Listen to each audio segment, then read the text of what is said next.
Praise the Lord. प्रभु की स्तुति, God's morning. प्रभु के नाम को महिमा मिलती रहे। प्रभु आपके जीवन में कार्य करे। प्रभु के जैसा कौन है। आज प्रभु की सुबह है, आनंद की सुबह है। और सुबह सुबह एक गीत मुझे याद है, फादर ब्रकमांस का वो गीत था, सुबह सुबह स्तुति बलि अब्बा पिता देंगे तुझे, आराधना स्तुति बलि अब्बा पिता देंगे तुझे। अगर आपको ये गीत याद आता है या सुना है आपने तो बड़ा मज़ा आता होगा। मैं हमेशा गाता हूँ and people always enjoy this. लोग बोलते हैं क्या बात है। मैंने ये गीत सुन लिया था, सीख लिया था। आज 32 अध्याय पढ़ेंगे। कल हमने 31 पढ़ा था तो आज 32 है, लेकिन आज 32 में गीत है। वो किसका है? मूसा का है। कौन सा गीत है? अब ये मत बोलो यार मुझे गा के सुनाओ, ये मुझे भी आता नहीं है। पहले वचन से लिखा है, हे आकाश कान लगा, हे आकाश कान लगा, हे आकाश कान लगा कि मैं बोलूं, और हे पृथ्वी मेरे मुंह की बातें सुन। मेरा उपदेश मेह के समान बरसेगा और मेरी बातें ओस के समान टपकेंगी। जैसे कि हरी घास पर झीसी और पौधे पर झड़ियां, मैं तो यहोवा का नाम प्रचार करूंगा। तुम अपने परमेश्वर की महिमा मानो। वह चट्टान है, उसका काम खरा है और उसकी सारी गति न्याय की है। वह सच्चा ईश्वर है, उसमें कुटिलता नहीं। वह धर्मी और सीधा है। परंतु इसी जाति के टेढ़े लोग और तिरछे हैं। ये बिगड़ गए, ये उसके पुत्र नहीं, यह उनका कलंक है। हे मूढ़ और निर्बुद्धि लोगों, क्या तुम यहोवा को यह बदला देते हो? क्या वह तेरा पिता नहीं है जिसने तुझको मोल लिया है? उसने तुझको बनाया और स्थिर भी किया है। प्राचीन काल के दिनों को स्मरण करो, पीढ़ी पीढ़ी के वर्षों को विचारो। अपने बाप से पूछो और वह तुमको बताएगा। अपने वृद्ध लोगों से प्रश्न करो और वे तुझसे कह देंगे। जब परम प्रधान ने एक एक जाति को निज निज भाग बांट दिया और आदमियों को अलग अलग बसाया, तब उसने देश देश के लोगों की सीमाएं इजरायलियों की गिनती के अनुसार ठहराई। बहुत खूबसूरत गीत है ना। परमेश्वर की महिमा हो रही है। गीत में यही होना चाहिए। वैसे एक गीत कहा जाता है, उनको पता है क्या कहता है? Hymns. I don't know Hindi में क्या कहूँ उसे, मैं नहीं जानता, लेकिन हिम्स भी बहुत खूबसूरत होते हैं। कुछ लोग जो हिम्स जानते हैं, गाते हैं, एक्चुअली ब्यूटीफुल। ऐसे कई हिम्स हम भी गाते हैं, कुछ एक बहुत गिने चुने।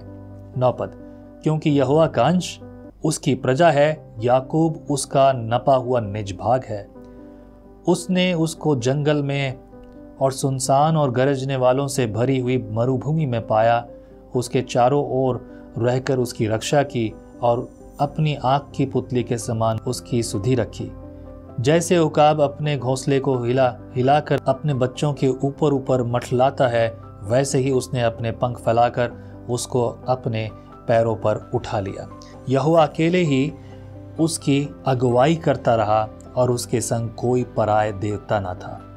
उसने उसको पृथ्वी के ऊंचे ऊंचे स्थानों पर सवार कराया और उसको खेतों की उपज खिलाई। उसने उसे चट्टान में से मधु और चकमक की चट्टान में से तेल चुसाया। गायों का दही और भेड़ बकरियों का दूध, मेमनों की चर्बी, बकरे और बाशान की जाति की मेढ़ें और गेहूं का उत्तम उत्तम आटा भी, और तू दाखरस का मधु भी पिया करता था। परंतु यशूरून मोटा होकर लात मारने लगा, तो मोटा और हष्टपुष्ट हो गया और चर्बी से छा गया है। तब उसने अपने सृजनहार ईश्वर को तज दिया और अपने उदार मूल चट्टान को तुच्छ जाना। उन्होंने पराय देवताओं को मानकर उसमें जलन उपजाई और घृणित कर्म करके उसको रिस दिलाई। उन्होंने पिशाचों के लिए जो ईश्वर न थे बलि चढ़ाए, और उनके लिए वे अनजाने देवता थे। वे तो नए नए देवता थे जो थोड़े ही दिन के प्रकट हुए थे और जिनसे उनके पुरखा कभी डरे नहीं। जिस चट्टान से तू उत्पन्न हुआ उसको तू भूल गया, और ईश्वर जिससे तेरी उत्पत्ति हुई उसको भी तू भूल गया। इन बातों को देखकर यहोवा ने उन्हें तुच्छ जाना, क्योंकि उसके बेटे बेटियों ने उसे रिस दिलाई थी। तब उन्होंने कहा, मैं उनसे अपना मुख छिपा लूँगा और देखूंगा कि उनका अंत कैसा होगा, क्योंकि इस जाति के लोग बहुत टेढ़े हैं और धोखा देने वाले हैं। उन्होंने ऐसी वस्तु मानकर जो ईश्वर नहीं है मुझ में जलन उत्पन्न की और अपनी व्यर्थ वस्तुओं के द्वारा मुझे रिस दिलाई। इसलिए मैं भी उनके द्वारा जो मेरी प्रजा नहीं है उनमें जलन उत्पन्न करूंगा और एक मूढ़ जाति के द्वारा उन्हें रिस दिलाऊंगा क्योंकि मेरे कोप की आग भड़क उठी है, जो पाताल की तह तक जलती जाएगी और पृथ्वी अपनी उपज समेत भस्म हो जाएगी और पहाड़ों की नींवों में भी आग लगा देगी। मैं उन पर विपत्ति भेजूंगा और उन पर मैं अपने सब तीरों को छोड़ूंगा। वे भूख से दुबले हो जाएंगे और अंगारों से और कठिन महारोगों से ग्रसित हो जाएंगे, और मैं उन पर पशुओं के दांत लगवाऊंगा और धूलि पर रेंगने वाले सर्पों का विष छोड़ दूंगा। बाहर से वे तलवार से मरेंगे और कोठरियों के भीतर भय से। क्या कुंवारे और क्या कुंवारियां, क्या दूध पीता हुआ बच्चा और क्या पके बाल वाले, सब इसी प्रकार बर्बाद होंगे। मैंने कहा था कि मैं उनको दूर दूर तक तितर बितर करूंगा और मनुष्यों में से उनका स्मरण तक मिटा डालूंगा, परंतु मुझे शत्रुओं को छोड़ छाड़ कर डर था, ऐसा ना हो कि द्रोही इसको पलटा समझकर कहने लगे, हम अपने ही बाहुबल से प्रबल हुए और यह सब यहोवा से नहीं हुआ। यह जाति युक्तिहीन तो है और इनमें समझ है ही नहीं। भला होता कि ये बुद्धिमान होते कि इसको समझ लेते और अपने अंत का विचार करते। यदि उनकी चट्टान ही उनको न बेच देती और यहोवा उनको दूसरों के हाथ में न कर देता, तो यह कैसे हो सकता है कि इनके 1000 का पीछा एक मनुष्य करता और इनके 10,000 को 2 मनुष्य भगा देते, क्योंकि जैसी हमारी चट्टान है वैसी इनकी चट्टान नहीं है।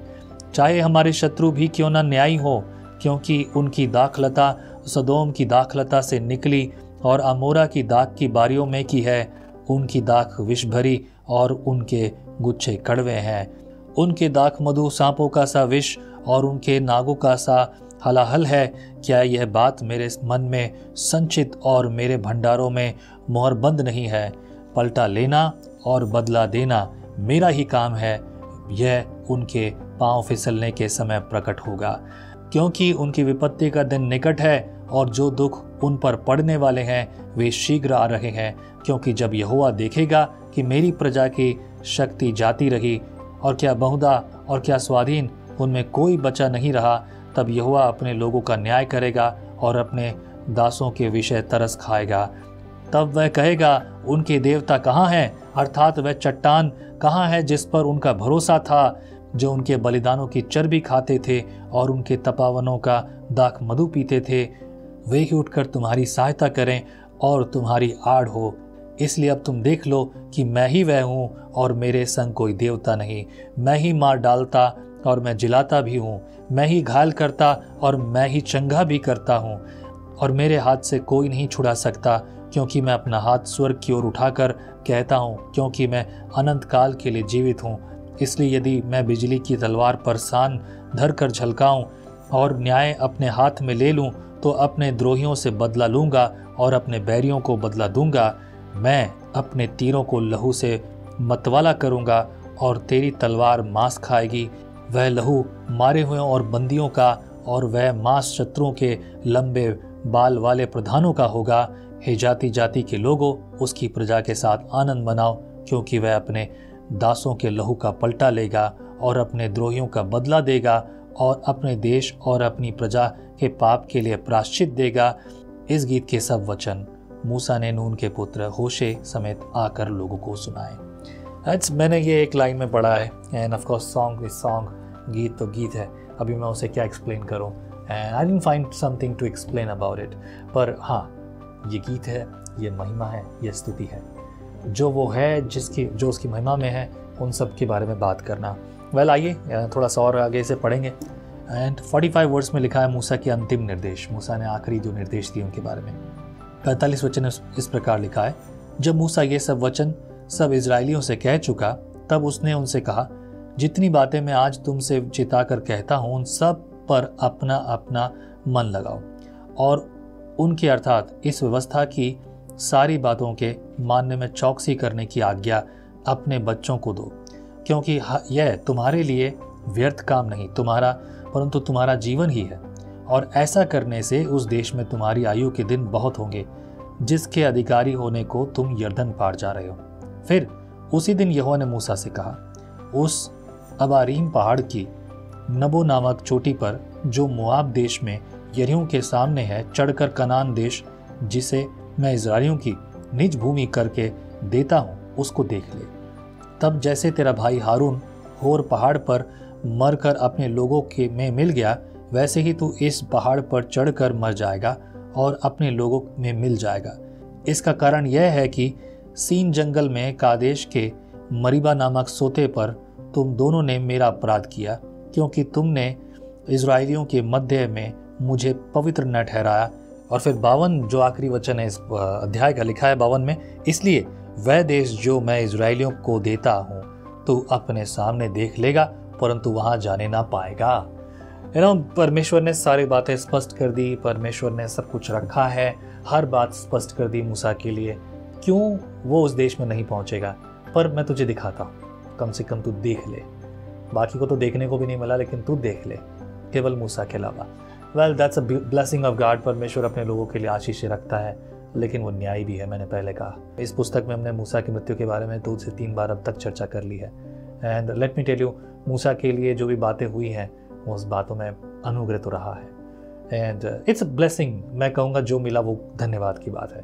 तो प्रभु आशीष करे मेरे प्रियो, संगति कीजिए, आगे बढ़ते जाइए। प्रभु यही आपसे चाहता है। आमीन, हालेलुया। जय मसीह की।